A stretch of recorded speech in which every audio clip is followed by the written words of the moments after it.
Five Pods of Xmas. I'm digital media editor Warren Fry, and I have with me today Daily Commercial News staff writer Don Wall. Hey, Warren, how are you doing? Pretty good. And like everybody else, I'm going to ask you what you covered this year, and you covered quite a bit, and then what you're looking forward to next year. And I think you've told me off mic that there's a common theme to all this, so why don't you take it away? Yeah. Well, doing about something that's just happened in the past 2 weeks in Ontario, I think it's going to have pretty important ramifications for next year. So the Ontario government decided to scrap mandatory inquests into construction in favor of a new mandatory review process. So what's surprising about that? So this came up. It's a surprise, and we're thinking, inquests. There's about 20 a year, 20 construction deaths in Ontario a year, and I've watched a couple online. They're pretty thorough. They have inspectors talking about every step of what I watched one just 2 weeks ago on 7 deaths from falls. What are the commonalities? What lessons can be learned? A jury of 5 lay people make recommendations. And in this case, the recommendations were outreach to make sure that all contractors, including small contractors, independent contractors, knew that there was mandatory training from heights. There's been over 1 million people trained from heights in Ontario in the past, since 2016, I believe. So it's extensive training, but it doesn't reach everybody. So these are the kinds of things you think, okay, coroner's inquest, let's learn lessons from this, you'd think, but turns out the system has not worked very satisfactorily at all. There's a backlog of 100 cases. One problem is that the government has decided, you have to wait for all other legal recourses to be to be resolved. So if there's going to be charges under the OHSA, the Health and Safety Act, wait till that's resolved. Other mechanisms as well. So in the case of the famous tragic swing stage accident of Christmas Eve 2009, the inquest was held in 2022. So that's 13 years later. They're making lots of recommendations. And then you talk to stakeholders and they say, yeah, we've changed things, but, it's a whole different regime since then. So it was kind of, a lot of the stuff was not relevant. It was not timely. So that seemed to be, talking to stakeholders, it seemed to be, they were all of the opinion, yeah, we need a new set of practices. This mandatory review process, if it's set up well, could work really well. So, some of the other things, the fact that it's 5 lay people with no expertise in construction making recommendations, despite what they've heard, it's still, we weren't bringing in, a full battery of engineers, as Carmen Tiano of the building trades talks about. We need something that's with a lot more expertise, more than just this inquest or his inquest practice. So everybody's, surprising to me, we're pretty well unanimous with lots of caveats. In something like this, there are 3 levels I figured out of involvement that that our stakeholders want. First, they wanted to be told that this is coming up, so they're not caught with their pants down. Second, they want to be involved in formulating the mechanisms for the review, so that their input, they want families represented, they want experts involved, they want employers, employees.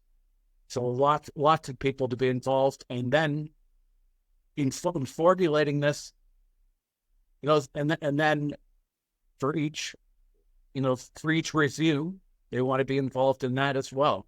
So, to his credit, the Solicitor General got on the phone and walked us through some of this, made lots of assurances. Everybody will be represented. We care about nothing more than giving good answers to the families and making workplaces safer. So he had all the right answers and all the right lines for that. Fair enough. Yeah. So that's pretty interesting. And so what, if you're looking forward to next year, okay, so Solicitor General Kersner he said, okay, watch for next June when this first report will come out. So that's what's going to happen. So between now and next June, you're looking at, okay, 6 months. They have to set up this review mechanism. They have to, they have to, consult with all the stakeholders. Will families get the closure they need? They want to find out how their loved ones died. There's nothing worse than I spoke to one woman from a victims' rights group who said, yeah, his brother died in a tragic elevator incident. And she is, you want to find out how they died rather than just Right. Yeah. So I'm wondering how that will all come together next year. That's 6 months.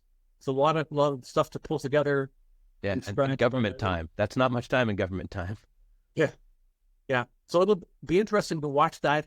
And I think, it has the potential, as the stakeholders said, if everything is in place, it could really move the needle on health and safety. And in terms of all these inquests until now, a construction lawyer, Norm Keith, said, there's literally an office where all these reports, say 20 a year, although there's a backlog of 100, but however many they had got to, they sit there gathering dust.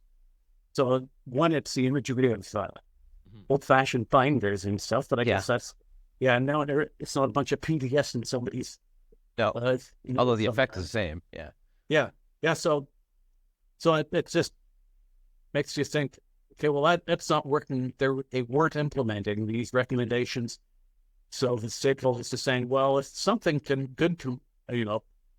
better procedures, better practices come into place, makes Ontario construction sites safer places to work. And that'll be a good outcome of this. But, it'll be interesting to see how this comes together in the next 6 months. But, if it leads to safer workplaces and fewer deaths, fewer lost time injuries, we're eager to see that. But yeah, by the way, I wanted to tell you, one other thing that's coming down the pipe that's really going to be interesting is, so Skilled Trades Ontario, that's the agency that is responsible for training and regulating skilled trades. What's happening? So they've been in place for 2 years now. What's coming down the pipe in the third year? So the Minister of Labor separated all the controversial political responsibilities. Most of the controversial ones were kept with the minister, so he or she takes the heat in two male ministers of labor. David Piccini is a relatively new minister of labor. So in the next year, Melissa Young, the registrar of Skilled Trades Ontario, said, we're doing our part. Now here it's the political heavy lifting is coming up next year. So sometime in the next year, and here's what we'll be watching for. So all these controversial decisions that we're waiting for STO to be up and running 2 years as of January 1st. Third year, they're doing well, the least strategic plan, but Piccini is the Minister of Labor. So they'll be he'll be having to make decisions on such things that divided the sector before prescribing, deprescribing trades, reviewing scopes of practice, reassessing journeyman person apprenticeship ratios, reviewing trade classifications, possible changes to the roster of compulsory trades, and also reviewing compliance and enforcement. So that's a whole bunch of interesting and topical measures that Piccini will be reviewing, and we'll be watching carefully. Okay, that's a lot to keep your eye on for 2024. So with that, I will wish you a happy holidays along with the audience, Don. Yeah. You too, Warren.